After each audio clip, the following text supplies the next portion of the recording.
Rising star Asia cup খেলতে যাচ্ছেন।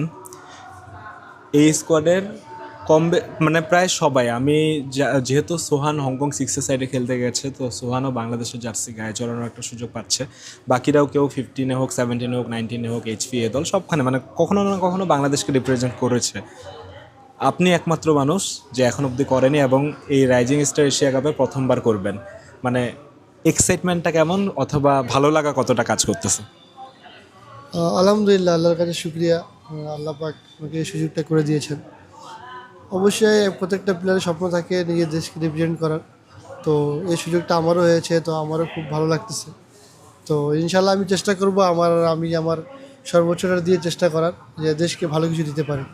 ইনশাল্লাহ অবশ্যই চেষ্টা করবো এই টিমকে চ্যাম্পিয়ন করে নিয়ে আসার ইনশাল্লাহ। এই স্কোয়াডে যেমন জাওয়াদ আবরার আছে, স্বাধীন ইসলাম আছে, যারা প্রথমবার এ দলে ডাক পেয়েছে। প্রথমবার এ দলে কেন, তারা তো এইচপিতেও আসলে ছিল না, কিন্তু তারাও বাংলাদেশের জার্সিটা গায়ে জড়িয়েছে এখন অবধি। এই যে আপনি 15, 17, 19 এইচপি কোথাও এখন অবধি সুযোগ পান নাই, এখন আপনি এ দলের হয়ে খেলতে যাচ্ছেন, এই জার্নিটা কতটা কঠিন ছিল? মানে কেমনে উঠে আসলেন, কিভাবে এত দূর আসলেন? সব আল্লাহ পাকেরই ইচ্ছা। আল্লাহ পাক হয়তো আমার কপালে এভাবে লিখে দিয়েছেন যে আমি এভাবে করে আসবো। তো এইটাই আর কিছু না, আলহামদুলিল্লাহ। তারপর জাস্ট জার্নিটুকু যদি বলতেন যে ক্রিকেট খেলা কবে শুরু করলেন, কিভাবে শুরু করলেন, কোথায় কোথায় খেলে এত দূর অবধি আসলেন? অবশ্যই একটা তো গল্প আছেই। হ্যাঁ, অবশ্যই এত গল্প তো আছে। আমি সর্বপ্রথম ঢাকা লিগ খেলেছি ওরিয়েন্টে। 3rd ডিভিশন খেলেছিলাম 1 বছর রেলিগেশন ম্যাচ। তারপরের বছর আমি ঢাকা লিগ খেলেছি Gazi group cricketers 2nd division. 2 বছর খেলছি। 2 বছর 1st ডিভিশন খেলেছি। 2 বছর 1st ডিভিশন খেলার পরই আমাকে জাতীয় লিগে সুযোগ হয়েছিল। তো ওই বছর আগে জাতীয় লিগ খেলেছি, তারপর আমি প্রিমিয়ার লিগ খেলছি। প্রিমিয়ার লিগের উপর আমার 2 বছর খেলছি। আর জাতীয় লিগে এবছর নিয়ে আমার 3 বছর হচ্ছে আর কি। সৈয়দপুরের মানে প্লেয়াররা বেশি পরিচিত ট্যাপ টেনিস ক্রিকেটের জন্য, সেই জায়গা থেকে ক্রিকেট খেলা শুরু করলেন কিভাবে? মানে ক্রিকেট বলে কি আপনার আশেপাশে মানুষরাই খুব ইন্সপায়ার করছে আপনাকে যে তুই শুরু কর, পারবি? নাকি শুরুর একদম গল্পটা একদম মানে ট্যাপ টেনিস এক সাইডে রেখে ক্রিকেট বলে শুরু? হ্যাঁ, আমি আগে যে এলাকায় টেনিস ক্রিকেট খেলতাম, তো আমি যে এলাকায় থাকি ওইখানে আমাদের সৈয়দপুর ক্রিকেট ক্লাব একটা ক্লাব আছে।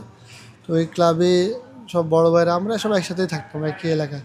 তো আমার একদিন মাঠে আমি ক্রিকেট খেলতেছিলাম, তো ওই খেলাটা দেখে ওনারা আমাকে বললো যে তোমার মধ্যে সে অ্যাবিলিটি আছে, তুমি ক্রিকেট বল শুরু করো। সেখান থেকে আমার ক্রিকেট বলে যাত্রা শুরু। ওই ক্লাব থেকে আমার প্রথম ক্রিকেট বলে খেলা শুরু। প্রিমিয়ার লিগে আপনি অনেক বড় ব্যাটসম্যানের উইকেট নিয়েছেন, সাকিব আল হাসানকেও আউট করেছেন।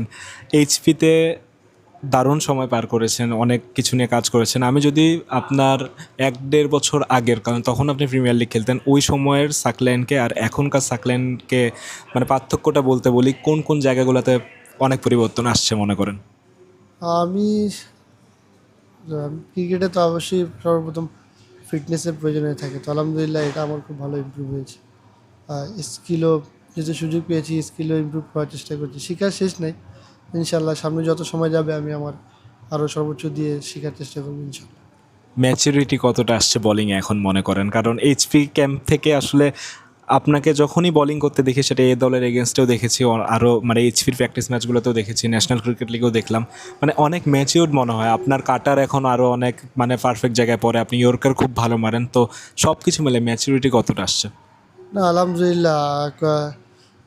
কাটার বলেন, ইয়র্কার বলেন, যেই বলই করে না কেন, কনফিডেন্স সহ এক জায়গায় বল করা, এটা খুব ভালো আমার অ্যাডাপ্ট হয়েছে। তো এই জন্য আমি সবসময় চেষ্টা করি যখনই বল করি যে মিন করে বল করি, যে আমি এই বলটা করবো, এই কনফিডেন্স সহকারে করবো। মানে দুইটা ডিসিশন থাকে, একটা ডিসিশন থাকে যে এই বলই আমি করবো, হয় ইয়র্কার, না হয় কাটার, নাহলে বাউন্সার, নাহলে লেন্থ বল, যেটা করতে চাই আমি মিন করে করি। তো আলহামদুলিল্লাহ এটা সাকসেস হচ্ছে, ইনশাল্লাহ সামনে আর হবে। ফ্লাইট আছে আমার শেষ 2 প্রশ্ন। প্রথম প্রশ্নটা হলো যে বোলিংয়ে আপনি কতটা ভালো এটা সবাই জানি, আপনি ব্যাটিংয়েও অনেক ভালো, তো একটা বড় ইভেন্টে খেলতে যাচ্ছেন, সুযোগ পেলে ব্যাটিংয়ে নিজেকে কতটা প্রুভ করতে চান? হ্যাঁ, ইনশাল্লাহ অবশ্যই অবশ্যই নিজেকে প্রমাণ করতে চাই। চেষ্টা করব টিমকে জিতিয়ে আনার ইনশাল্লাহ। লাস্ট প্রশ্ন, আপনি খেলতে যাচ্ছেন দেশের বাইরে, আহ, বাংলাদেশে এই দলের হয়ে, সো আপনার ফ্যামিলি কতটা খুশি, এবং দর্শক যারাই আপনার এই ইন্টারভিউটা দেখছে তাদের কাছে মানে তাদের কিছু বলার আছে কিনা? যখনই আমি এই খবরটা পেয়েছি তখন সর্বপ্রথম আমি আমার ফ্যামিলি মেম্বারকে ফোন দিয়ে জানাইছি, তারা অনেক খুশি হয়েছে যে আমার এই সুযোগটার বিষয়। আর যারা আমাকে এখন মানে সবাই দেখবে, তো অবশ্যই মানে আমার এলাকায় সবাই আমাকে সাপোর্ট করে যে আমি ক্রিকেট খেলি। সবাই বলে যে একদিন ভালো কিছু করবে, তাদেরও ইচ্ছা ছিল। তো যা সব মিলে আল্লাহ পাকের রহমত। আমার বাবা অনেক মানে আমার বাবা মারা যাওয়ায় 3 বছর হয়েছে, তো আমার বাবারও খুব ইচ্ছা ছিল আমি ভালো জায়গায় খেলবো, এখন হয়তো উনি থাকলে দেখতে পারতো, কিন্তু ওনার দোয়াও অনেক, মানে উনি যে মুহূর্তে যখনই থাকতো আমার জন্য সবসময় দোয়া করতো। তো সব মিলে আলহামদুলিল্লাহ, আল্লাহর শুক্রিয়া যে আল্লাহ পাক একটা সুযোগ দিয়েছেন। ইনশাল্লাহ আমি আমার সর্বোচ্চ দিয়ে চেষ্টা করবো ভালো করার, বাকিটা আল্লাহ পাকের ইচ্ছা। ইনশাল্লাহ আমাদের সবার দোয়া তো থাকবেই। গুড লাক ভাই, আসসালামু আলাইকুম।